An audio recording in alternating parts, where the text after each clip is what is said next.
And how is entrepreneurship for you? Like, in your words, would it be something that you would advise people or advise against? Depends on what kind of person you are. Hmm.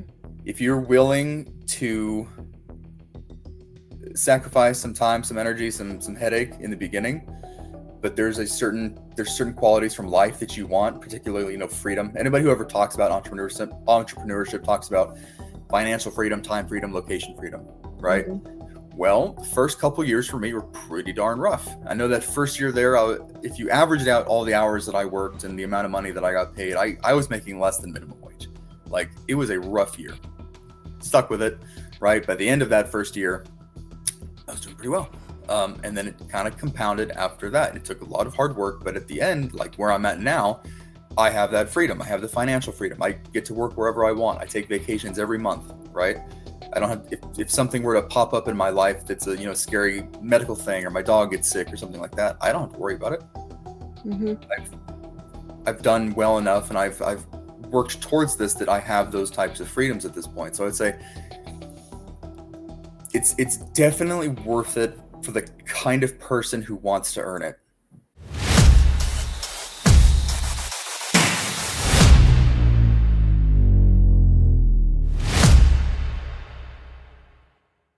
Today, I have Ryan Guthrie on our podcast, and he's going to talk about copywriting and marketing and all of his amazing experiences in the world of marketing and copywriting. Ryan, thanks for being a guest today. Oh, thank you so much for having me. I'm excited. Awesome, awesome. And I would love for you to just take a moment and share with our guests everything that you've done, what has brought you to this point that you are. Yeah, so originally I was actually going to school to be a nurse. Believe it or not, I worked as an EMT for a while. I worked as a cook for a while, but I was going to school to be a nurse, and I just like fell out of love with it. I just realized I didn't want to go see people have like the worst day of their lives every day of my life. So hats off to people that can do that, but it wasn't for me. And so I was like, I don't know what to do. And my girlfriend at the time, who's now my fiance, she's like, well, you're a pretty good writer. And she saw this course for copywriting. I was like, she sent it to me. I was like, okay, well, if I were to do that, that would be all of my savings at this point. But I was like, sure, what the heck, let's do it. So I did it, and I did pretty well with it. I got some results pretty fast. I got my first client within 3 months, and I tell you what, I got that first client, and I was like, all right, that's it. I'm a professional copywriter now. I'm done with this job. And so I quit my job, and probably quit the job a little bit too soon, because the next client didn't come for a little while. And so Oh. um, I did that for a little while, and I remember one of the skills that I got really good at was getting clients.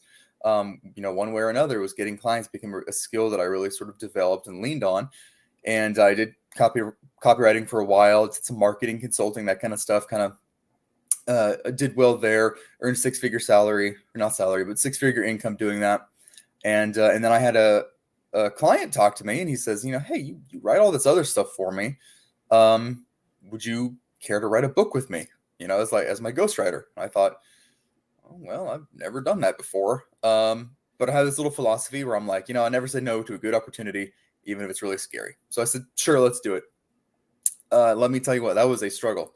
We were on the struggle bus because I had no idea what I was doing. I bought tons of books on how to write books. I watched, oh my gosh, I can't even tell you how many hours of podcasts and YouTube videos I watched trying to figure out how to write a book. And I just struggled my way through that. I have no idea how that project ended up being like a pretty decent book. Like, it was pretty decent, right? I have no idea how it became pretty decent, because that first draft was like, I almost hung up the typewriter because of that first draft. It was terrible. But anyway, we got to the end of that. Even though it was a rough go, I was like, I really like this. I kind of like doing this. And so I pivoted my whole business to ghostwriting. And ghostwriting, it's still writing, but it's quite a bit different than copywriting. There's some different skills you have to learn, like like interviews and stuff like that. And so I did that, and it just came back to, I know how to get clients, and so I did well with that because I was able to get clients. I wrote books with agencies, really high level consultants, political memoirs, other memoirs. I was in like the business book and the memoir space, which is fun to be in because you get to charge a lot of money. So I did that for a while. And then I did a little bit of coaching here and there because people were like, hey, you're doing well. Can you show me what you're doing? I was like, yeah, sure. And I also coached with a really awesome program. It was actually that initial copywriting program that I took when I was just getting started. I actually ended up becoming a coach in that program, which was really, really cool. And I just kept getting people asking me all these questions and stuff. And I know by and large, the number one question people always ask is, well, how do you get clients? And I was like, I'm pretty good at this client getting thing. I've managed to completely book myself out for all of the services I've ever tried to do. Right. All right, cool. I'm gonna give it this shot. And so I became like this client acquisition coach. And so that's kind of what I'm doing now. Right. That's been 2024 so far. That's what I've focused on is helping people get clients. And I know one of the struggles that people have is they'll get into a course or program or something like that. And the section of the course about getting clients is usually pretty small, which is ironic because it's usually the biggest problem, right? And the information they have in there is just the single strategy that worked for the person who made the group, right? What they did, and that's what they teach, and it doesn't really work for everyone. And so what I like to do is I like to work one-on-one with people, and we create totally custom client acquisition strategies, and I help them implement them. There's tons of different ways to get clients, and people think they need to be just tied down to one certain method that they absolutely can't stand. It's like, no, there's tons of ways to do it. Let's find a way that you like. So that's kind of my story from a very, very high level. Listen, after speaking with you the other day, I thought that there were so many things that right, overall, that people need help with, so I'm really happy to have you on today, right? So I want to jump into the first thing. Words matter, right? So your first strategy, copywriting, is it what actually helps you the most to get clients, or is it just the strategy itself? Ooh, good question. The words definitely matter because you have to choose the right words to convey what you're trying to say to this person, right? You can have the best offer in the world. Whenever you're reaching out to someone, there's three things that really matter. Okay. There's the offer that you're putting in front of them. There's who you're actually reaching out to, because a lot of, especially newer copywriters and newer writers, they reach out to really, really small businesses and companies because they don't feel like they're good enough to reach out to the bigger companies and stuff. And what I always like to tell them is like, it's actually a lot easier to work with the bigger companies that actually value marketing and copywriting and stuff like that than it is to work with the really small businesses, because the really small businesses are very attached to their money and they're going to kind of hound you for that stuff. So there's who you're reaching out to, and then there's the messaging you use. What words do you actually use to talk to people? So yeah, the words are very, very, very important. And I found that being really personable and creating really genuine connections with those sorts of, outreaches or, whatever you're doing to create clients, really focusing on the relationship aspect of the conversation is very, very important. So yeah, strategies are important, but overall being a good copywriter is going to help you a lot because words matter. Awesome. And when you first started out, right, what you said confidence is one of those things. Like, what gave you the confidence, right? You just only had like one client so far. Like, so client number two, like, take us back to that moment. Like, how did you get client number two? Where did the confidence come from? The confidence, yep. Bills needed to be paid. That's where it came from. It was, I got my first client. I was like, that's it. I quit my job because I didn't enjoy my job. And then it dawned on me that it wasn't going to be that easy every time. And the bills started to come. They were on the horizon. And I was like, oh, this is what it means to be like self-employed. Okay. And so it was, you want to call it confidence, that's fine. But it was really born out of necessity. And in the beginning, it's always funny because people say, oh, you're so good at this. You know what you're talking about. It's like, well, yeah, because I messed up a lot. If you wanted to go back 4.5 years ago to what those first interactions with those people looked like, I was terrible, right? I always joke, the first client I ever got, I did the sales call. It was just a phone call. It was in the parking lot of a Trader Joe's, and I was taking notes on the back of a cookie box. cookies that I bought at Trader Joe's. I was like furiously scribbling notes on there because I was completely unprepared and had no idea what I was doing. Right. So it's like, if I can Wow. start there, like you'll probably be okay.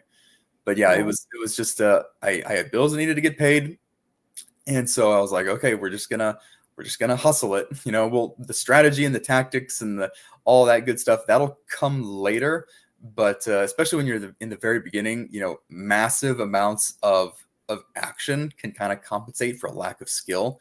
So I Mm. just reached out to a lot of people, and eventually someone had pity on me and was like, "Yeah, we'll hire you," and it just kind of grew from there. I love how you say massive amount of action. And I know a lot of people don't realize that it takes a lot of action to get people. They just figure, one or two strategies or posting online is gonna work. Hmm. So let me ask you, now that you've been in the industry for a while, how have you seen the market change in terms of like just reaching out to people to get leads in? Do you find it's harder than before? Um, it depends. If you want to do it the easy way, yeah, it's harder than it's ever been. If you want to do it the way that takes a little bit of effort, a little bit of sweat equity, it's Hmm. probably a little bit easier. I'm saying that because we are in the age of uh, mass amounts of outreach. If you go on LinkedIn or even some of the emails that'll pop in your inbox, you can tell they're written by AI, right? There's Hmm. no heart to them. There's no connection to them. There's no effort there. And maybe I can pick up on it a little bit easier just because I'm copywriter.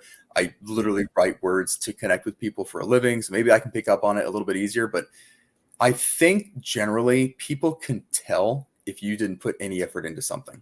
Hmm. So if you just want to blast the same email template or the same LinkedIn message or whatever to the masses, and just the spray and pray method, yeah, maybe 1 in 1,000 people will get back to you. That Hmm. that sucks. No one enjoys that. But if you want to take the time to actually learn a little something about someone, connect with them over something you both have a shared interest over, or something that you think they're doing that's really cool. You want to genuinely connect. You have a reason for reaching out. You have something that you genuinely think could be valuable for them. Then yeah, it's getting easier because it's easier to stand out, right? Hmm. I tell copywriters and writers that I coach all the time. They're like, "I want to be a freelance writer." Well, it's super saturated, or that niche is saturated, and I tell them it's not hard to be better than most of the competition these days, right? Cool. A lot of freelancers out there, they can't even do things on time.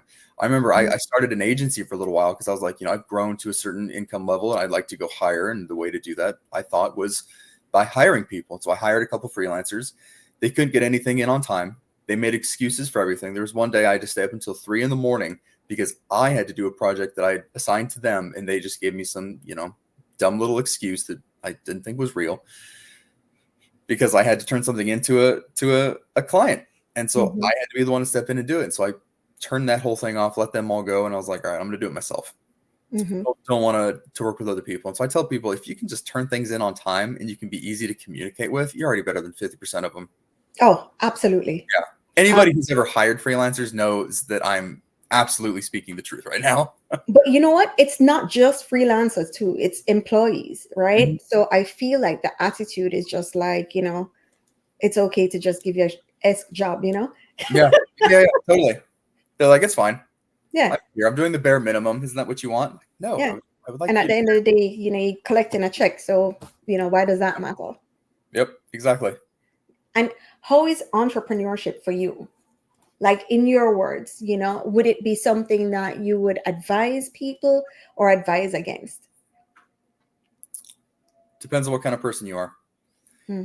If you're willing to sacrifice some time, some energy, some headache in the beginning, but there's certain qualities from life that you want, particularly freedom. Anybody who ever talks about entrepreneurship talks about financial freedom, time freedom, location freedom, right? Hmm. Well, the first couple years for me were pretty darn rough. I know that first year there, if you averaged out all the hours that I worked and the amount of money that I got paid, I was making less than minimum wage. Like, it was a rough year. Stuck with it, right? By the end of that first year, I was doing pretty well. And then it kind of compounded after that. It took a lot of hard work, but at the end, like where I'm at now, I have that freedom. I have the financial freedom. I get to work wherever I want. I take vacations every month, right? I don't have, if something were to pop up in my life that's a, scary medical thing, or my dog gets sick or something like that, I don't have to worry about it. Mm-hmm. I've done well enough, and I've worked towards this, that I have those types of freedoms at this point. So I'd say it's definitely worth it for the kind of person who wants to earn it. Oh, I like that. Yeah. I like that. Do you remember what you just said? Because It's worth it for the kind of person who wants to earn it. I love that, because a lot of people don't understand the amount of effort, time, energy, and work that goes into being an entrepreneur. Yeah. Yeah. And there's no, that's the one thing that I always say is there's no clocking out at the end of the day. Like, you're always thinking about it, right? There's no getting away from it. If you want to do it, you better love it, because you're going to be thinking about it all the time. Exactly. Exactly. And how many hours in a day do you think that you're working now? Because I know when we spoke, you're like really living your best life. So I work probably 20 to 25 hours a week on a semi-busy week. I really don't work that much. Because I be totally honest, I prefer living life as opposed to just working all day. I know that when I started the entrepreneurship thing, I was like, you know what? Normally your life has to fit in around your work schedule. I want to flip that. I want my work schedule to have to fit in around my life. And so typically in a week, there's only 2 days a week that I will schedule like calls with clients, or do sort of like the intensives I do with my clients or anything like that. And the other days are typically just, I'll do admin stuff, I'll work on my business, I'll do like podcasts and stuff like this. But I leave myself free, because like if my mom comes along, she's like, hey, you want to go shopping with me at Costco? I'm like, absolutely, let's go. love I that. love, my life comes first. Oh, I love that. And when did you make that decision? That was a decision I made at the very beginning, but it wasn't something I was able to realize until about a year in. Wow. Wow. So you said after a year, you were able to scale back to 25 hours a week, or scale back to It wasn't. No, the 25 hours a week is probably the last year and a half that I've been doing this, because I've gotten really good. I love like being efficient and effective and creating the simplest, easiest way to do something. I don't know. I think I got maybe hit with a little dash of the OCD. I'm not sure, but I love making things very simple and efficient. But before that, I would say I probably worked 30 to 40, just because I hadn't been doing it long enough to really see the places that I could make things more efficient. But yeah, I would say maybe the last year and a half is when I've been doing like 20 to 25 hours a week. And what are some of your like long-term goals, and where do you see those helping? Oh goodness, long-term goals. Well, I'll be getting married. That's a big goal. Oh, Love that. Buying a nice house, which I live in California, so wish me luck with that one. They're like, what? You don't want holes in the wall? That'll be $500,000. Like, yeah, okay. So there's that one. Monetary goals. I'm looking to hit $500,000 a year in income right now.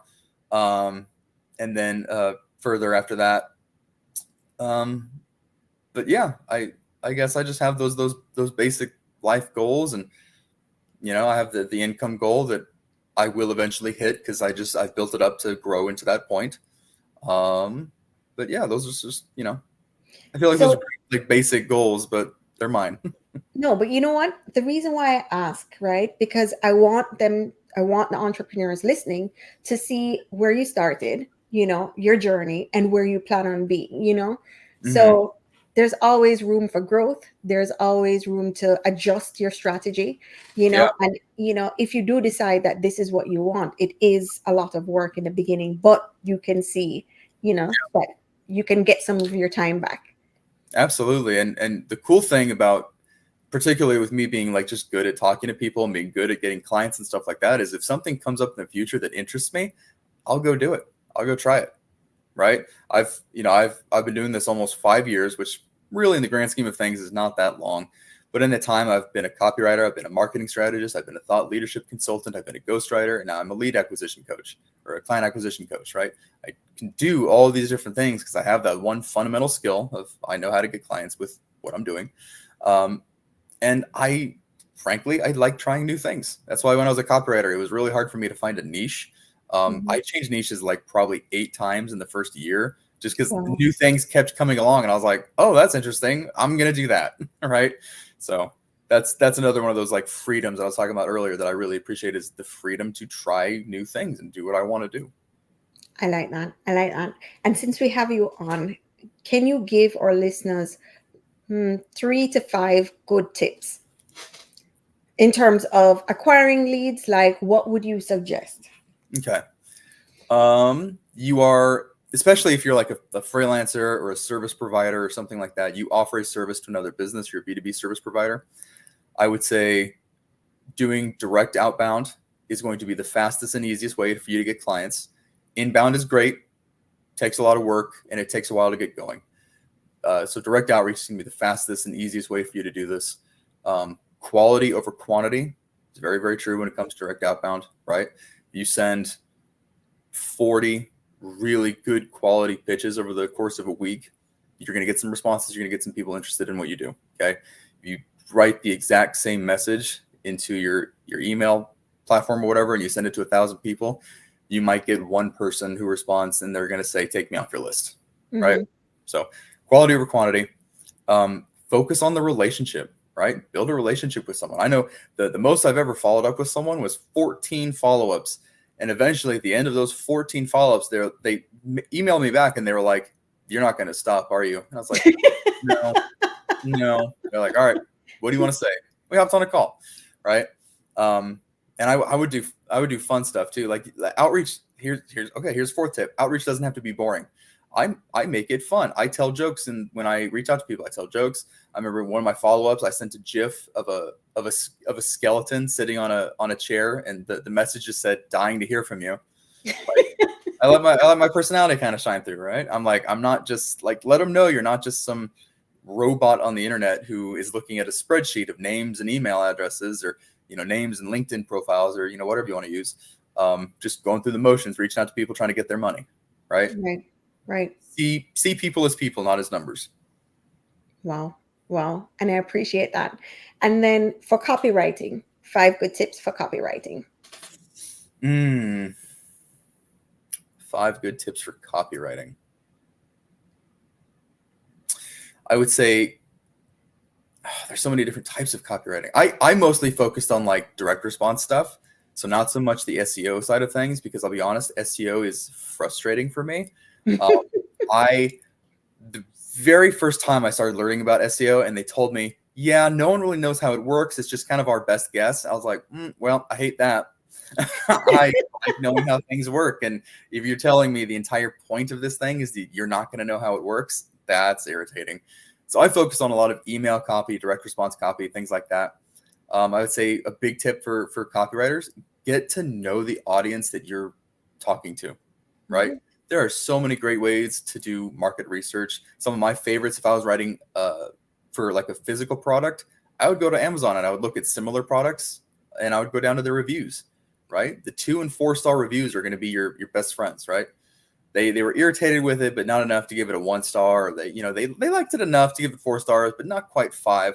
They usually say more in their reviews than just the 1 star or the 5 stars, right? So you can see what did they like, what did they not like, and you can use that to inform your copy. If you're reviewing some sort of digital product or an info product or something like that, you can go to something like Reddit. You can find what people are saying about those kinds of products. You can see what people wish they had, what people wish that the program had disclosed, or things like that. So it's like, get familiar with the people that you're writing to.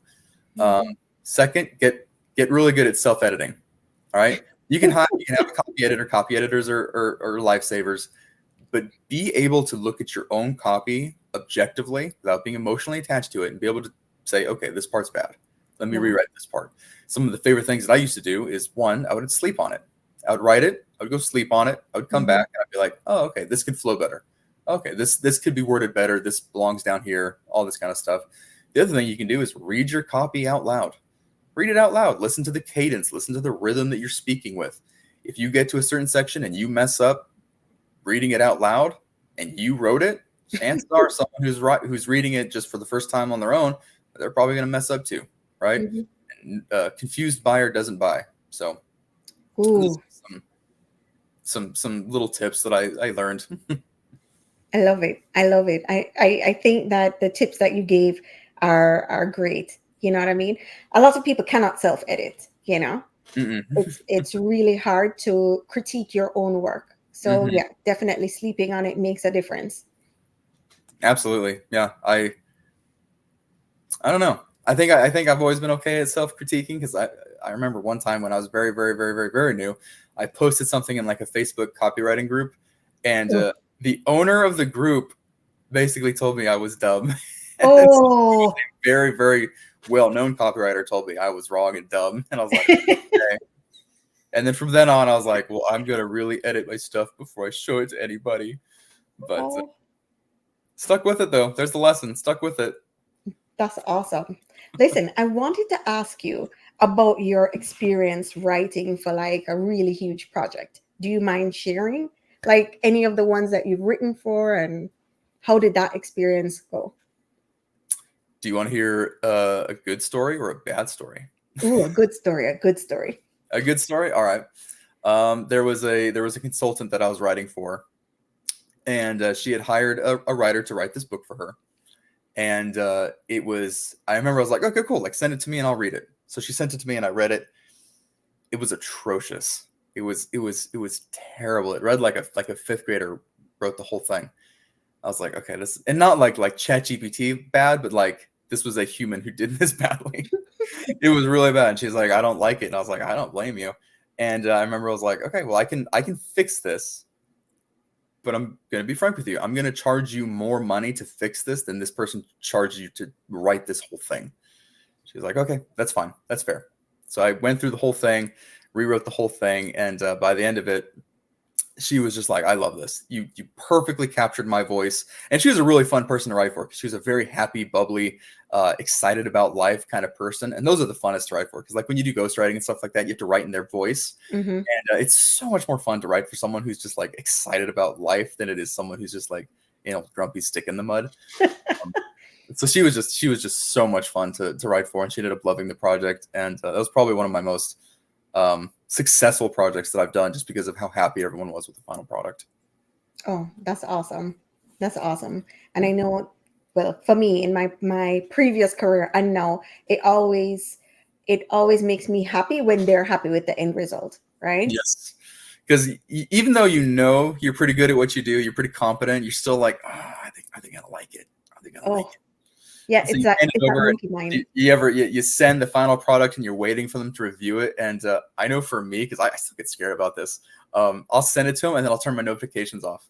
I'm like, I don't want to know that you opened it. I don't want to. I don't want to be sitting on my couch knowing that you're in the document right now, like going through and judging everything that I've done. I Oh, do the same. Funny enough, I do the same for like when I'm doing outreach to people. I will schedule my like cold emails and stuff to go out when I'm sleeping, so I don't have to think about it. no way. So you literally at this stage still judge yourself. So it's Yeah, normal then. no one gets away with that. I still got plenty. I got imposter syndrome. I got all this stuff still. Wow. It never goes away. You just learn how to handle it better. I like that. I like that. Yeah. I like that. And the truth be told is, if you don't feel a little bit scared, you don't feel a little bit of imposter syndrome, then you're probably not growing enough. You're probably not Mm. trying new things enough. Oh, that's awesome. And what are you doing or implementing right now to grow? Like, are you reading? Are you going on a lot of like courses? Like, what are you doing right now? What's your growth Yeah, strategy? I've invested a lot of money in programs and courses. But really, the thing that I've been doing lately that's been maybe not necessarily scary, but intimidating is I'm not a tech person. I don't like technology. It never works out for me. But I've been doing a lot of tech stuff, incorporating different softwares and doing all this stuff to make life a little bit easier for me. And while it is frustrating, it Mhm. is like making things easier for me. And it's like, oh, like this all happened on its own. I didn't have to go through and like do every piece of this manually. That's convenient. So I'd say Mhm. that's a big part of it too. And I think now more than ever, really trusting in my own expertise. Mm. Right? I think at this point, I'm like, you know what? I am pretty good at this. If I look at someone else who's in my space and I hear them talk, or someone who's a big name, I'm like, I could contribute to that. I could add value Wow. to that.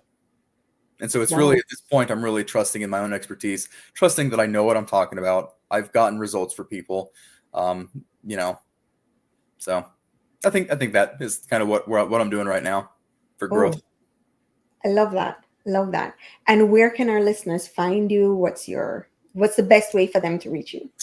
Oh, there's lots of ways to find me. I'm on all social media, but I'm also someone who hates social media. So if you go to my social media profiles, you'll see the same pattern on every single one of them. You'll see, oh, he tried for a week and then he gave up.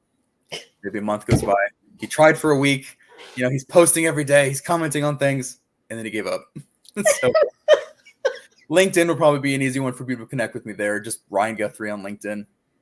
My website, we can maybe put in the show notes or something. It's ryanguthrie.card.co. Card is spelled CARRD.co. For now, I am actually building a new website, so it probably won't stay that for long. So LinkedIn would be a good one. I'm on Instagram, official Ryan Guthrie, Facebook, all those things. So Will you actually respond to them on there? Mhm. Will Yeah. you actually? Okay. I just a couple, sorry to say, folks, but actually a couple weeks ago, I just put out a call. I was like, hey, I have a lot of blank space in my calendar for the next week. Anybody want to do a free one-on-one with me? So I did. I got a lot more interest in that than I thought I was going to get. I ended up doing a little over 50 one-on-one calls over the next 2 weeks. But I did them all and I responded to everyone. So yes, I Oh, will respond. yeah. Here's the thing, right?